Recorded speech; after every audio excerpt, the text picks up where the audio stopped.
আসসালামু আলাইকুম ওয়া রাহমাতুল্লাহি ওয়া বারাকাতুহু।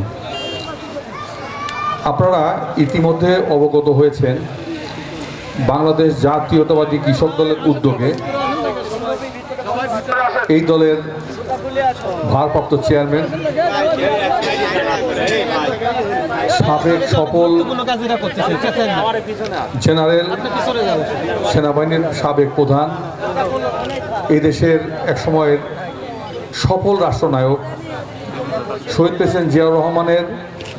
উত্তরাধিকারী, যোগ্য সন্তান, সাবেক 3 বারের প্রধানমন্ত্রী বেগম খালেদা জিয়ার অত্যন্ত যোগ্য উত্তরাধিকারী, আমাদের বর্তমান ভারপ্রাপ্ত চেয়ারম্যান সুদূর লন্ডন থেকেও আজকে জাতীয়তাবাদ শক্তিকে যেভাবে গুছিয়ে রেখেছেন, যেভাবে উনি পরিচালনা করছেন, তারই অংশ হিসাবে বাংলাদেশ জাতীয়তাবাদী কৃষক দলের মাধ্যমে সারা বাংলাদেশের কৃষককে উজ্জীবিত এবং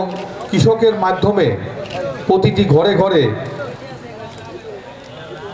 কৃষি এবং কৃষক নিয়ে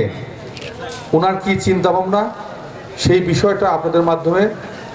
ঘরে ঘরে পৌঁছানোর জন্য আমাদেরকে পাঠিয়েছেন। উনি একটা বক্তব্য রেডি করে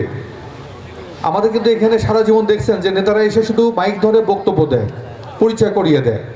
তো আমরা শুধু আমাদের এখানে যে নেতৃবৃন্দ আসছে আমরা শুধু পরিচয় করিয়ে দেব।